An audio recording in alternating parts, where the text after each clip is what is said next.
So my name's Robert Manning. My involvement with the Leeds Jewish Housing Association started in the early 1970s when I was asked to be the honorary solicitor to the association.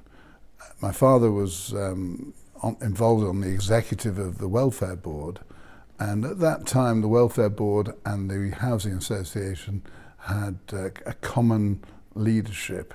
The late Arnold Ziff was president of the Welfare Board and chairman of the Housing Association. In 1976 or 7, they asked my father to help by collecting the rent, and they said he would pay him. He refused to accept any money, and he did that for a couple of years. And at the end of it, he got this siddur with a matching chumash, which were presented to him, and it reads, "Presented to Joe Manning in appreciation of his work during 1976 and 77 from his friends at the Leeds Jewish Housing Association." Arnold Ziff had resigned as chairman, and he was succeeded by Patricia Salk, who was a wonderful chairman as well. He was the one who drove this organisation forward. Without his vision, without his drive and determination, this association would not be what it is today. My late grandparents lived off Roseville Road, and they lived in a back-to-back, and thank God they had children who were able to bring them out of that and to better accommodation. But so many people who lived around that area, who they helped, were actually helped even more so by the Housing Association.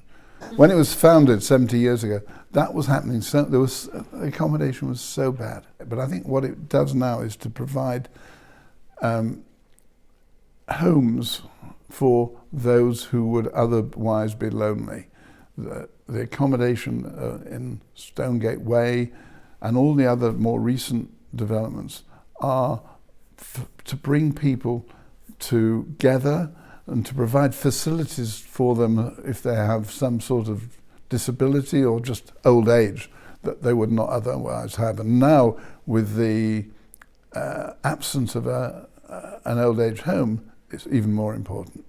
An interesting thing, while I was chairman of housing and then through the Welfare Board, I was also national chairman of the Jewish Housing Network. And Leeds has more accommodation than London, than Manchester, than many other places. And that's because there are affluent Jews, but there aren't as many pro rata. And there are a lot of Jews who have a need to be housed. And I think that they want to live together. And I think a lot of people would have not stayed in Leeds. Leeds would not have the strong community that it has now, and it fulfills an amazing need. I think that one can't even think about what would have happened in Leeds without the Housing Association. When I made my appeals, I used to tell this story. I haven't thought of it for years. And there was a man who was in a hospital, a mental health hospital in Wakefield, and he was discovered by one of our social workers, and we rehoused him in one of the Cramer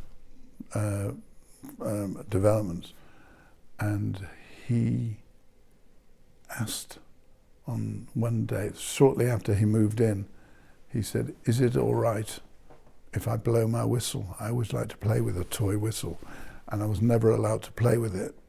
He'd been in this place in Wakefield for decades, and he wanted permission. And we said, "It's your home. You can do what you like in your home." And he was crying because he was so happy. And these are the sort of things that, you bless the Housing Association to let it happen. It's amazing that the Housing Association is now 70 years old. I was only a child when it was formed, And when you look back at the achievements, we can only say, well done, kol hakavod. Keep up the good work, maintain your direction, and let's hope we hit 120 years.